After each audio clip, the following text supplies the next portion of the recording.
This is the Ryder and Lisa replay. Brought to you by Action Furnace. Fixed right or it's free. Did you see how miserable Ben Affleck looked last night at the Grammys? Now, I kind of get it. Unless I've had a few beers, I'm not much of a dancer. And he's beside J-Lo, who is just, like, dance is in her veins. So when there's great music on, she is grooving, and he has to kind of try to keep up. So he's kind of dancing. He just looked, remember the meme of him standing outside smoking that cigarette in the blue sweater, where he just looks miserable? Every time they panned to him, it felt like he was just remaking that meme last night. Interesting to see, though. They have a bit of a shelf life, right? Like, they dated originally in 2002 and then were engaged by 2004, I think. Or they were engaged that year and then broke up by 2004. So that's a 2-year span. They rekindled their relationship in July 2021, and they wed last July. By this July, that's 2 years again. I don't know. Like, have you ever gotten back with an ex and then you realize, like, a week in, like, oh, yeah, I remember why we broke up now? Because I've had that situation where dated a girl, broke up, and then, like, a couple years later, you're like, oh, yeah, no, maybe we shouldn't have broke up. And then you're like, oh, yeah, we definitely should have. I'm not sure if you've read Prince Harry's book. He just released that, and he did the, like, audio version as well, and he voiced it himself. So there was some, like, strange moments in it. We talked about it a couple weeks ago, the part where he was using hand cream downstairs, and it reminded him of his mom, and it's just like, why would you put that in there? He also talked about his first serious encounter with a lady. Inglorious episode with an older woman. She liked horses quite a lot and treated me not unlike a young stallion. Quick ride, after which she'd smack my rump and set me off to graze. Among the many things about it that were wrong, it happened in a grassy field behind a busy pub.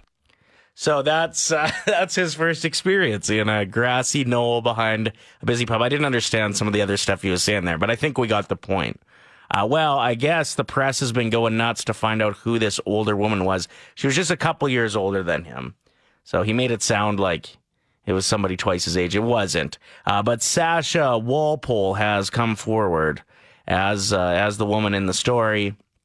And she says that she's just doing this because her friends were starting to be harassed, like other people that rolled in their crew.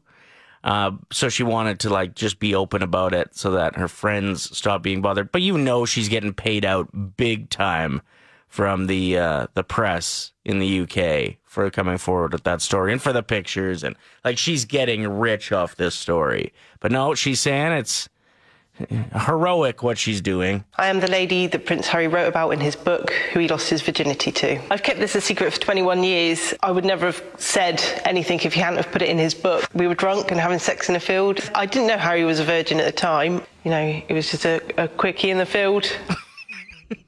I just like how different the two versions of that story was. He made his sound like he was a wild horse that was being tamed for the first time. And she's like, yeah, it was in and out.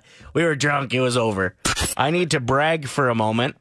I got a standing ovation from a couple other dads this weekend, and it just felt great. I wanted to know if you've ever had a moment of peak parenting. Now, you've done something that maybe other parents were, like, in awe of. My moment was... It's at the rec center on 17th and 23rd on the southeast side of the city.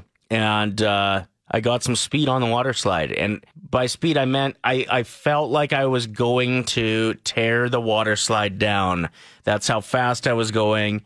And coming in at about 225 pounds, when that gets moving, there's no slowing it down. It was one of those water slides that has, like, not the pool at the end, but, like, kind of the just runway with water in it. And I hit that at Mach 6 and splashed so much water that I soaked windows in the building. Like, firefighters' hoses were jealous of the amount of water pressure that I was blasting off by the time I hit the bottom of the water slide. In turn, completely soaking my kid who was waiting for me. She had just been on the water slide. And another person's kid. And two dads that were standing at the end of the water slide saw the force that I came in with. And both gave me like a standing ovation. I mean, they were already standing. They didn't get up to give me applause. I just thought it sounded better by saying it was a standing ovation. But it was legit like a car wash. That's how much water was getting thrown around in there. And it felt good. It felt good to be appreciated and respected from some other fathers. My kid was pumped with how intense it got in there. The other kid was laughing. There was no tears. Nobody was upset that they got wet. It was perfect. It was a perfect moment in peak parenting, and I'm incredibly proud of myself. But I thought it would lead to some funny stories if you've got one as well. I was at the pool with my son. We go a couple times a week, and there's one of those ropes there that you can climb. And I thought, you know what? I can do that. There's a bunch of dads and kids in the hot tub across from the rope. And I get about halfway up and I can hear these kids like, oh, he's probably going to fall. Don't worry. Like he's not going to make it. Sorry, this isn't a rope ladder. This is just like a rope that you like shimmy up? This is a rope. Okay. Yeah. So once you get past the knots, it's all hands and like feet wrapped around the rope. Yeah. So up to the knots, it's like pretty easy. But once you get past there, especially at 37, it becomes a little more difficult. And I could hear these kids, and I was like, no way I'm falling. So I get to the top, I touch the roof, I shimmy back down, I drop in the pool. And as soon as I pop my head out of the pool, the whole hot tub is just, hands up, just giving me the golf clap. Yeah. Yeah. And I was like, no problem. Yeah.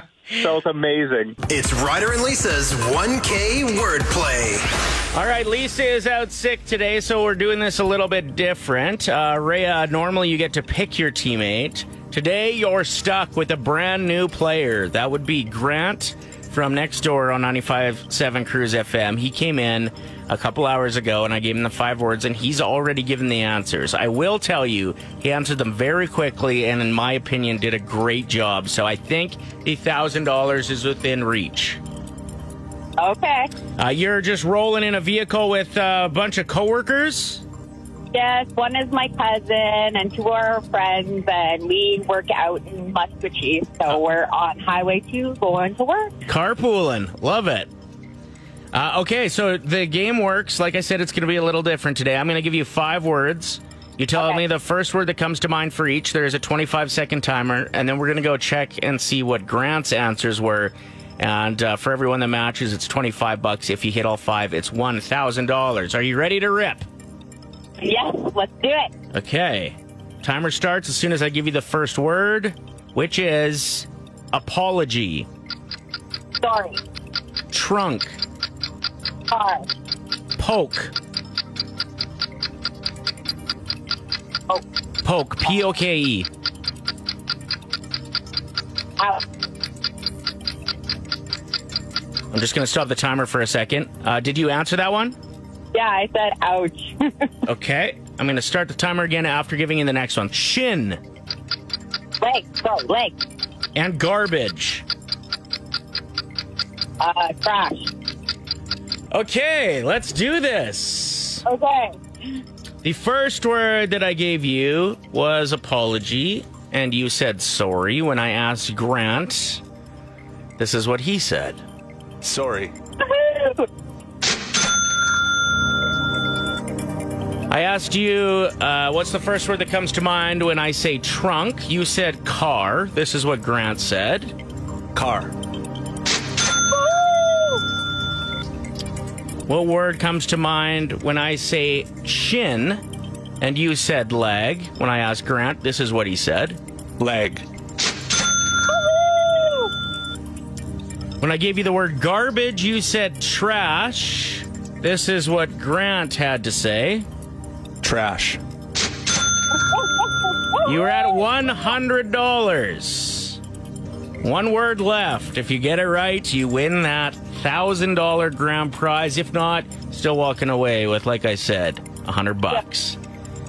I asked you what the first word comes to mind when I say poke, and you said ouch. Grant said Facebook. Facebook.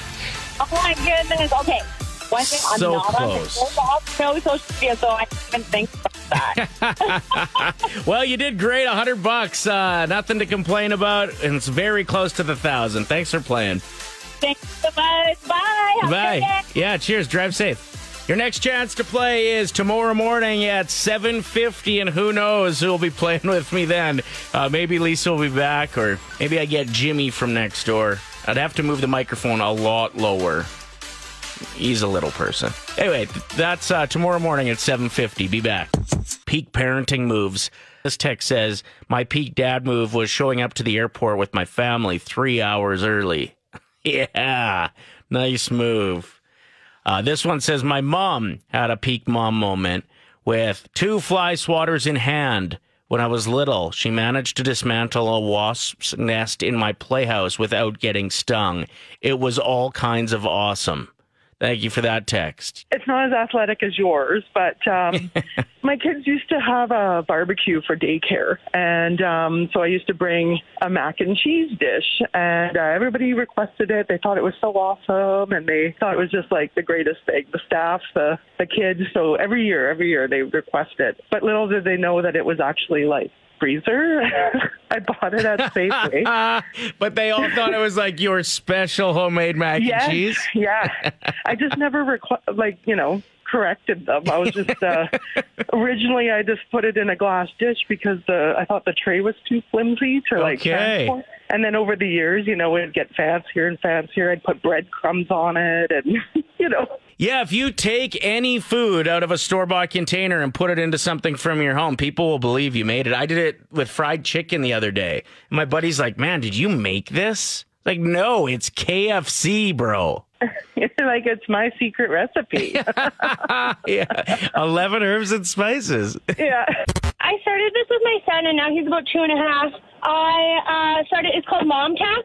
So anytime I give him something, I take a bite of it. And then it means that, later in life, when he's getting a blizzard or some beer, I just got to take my mom tax.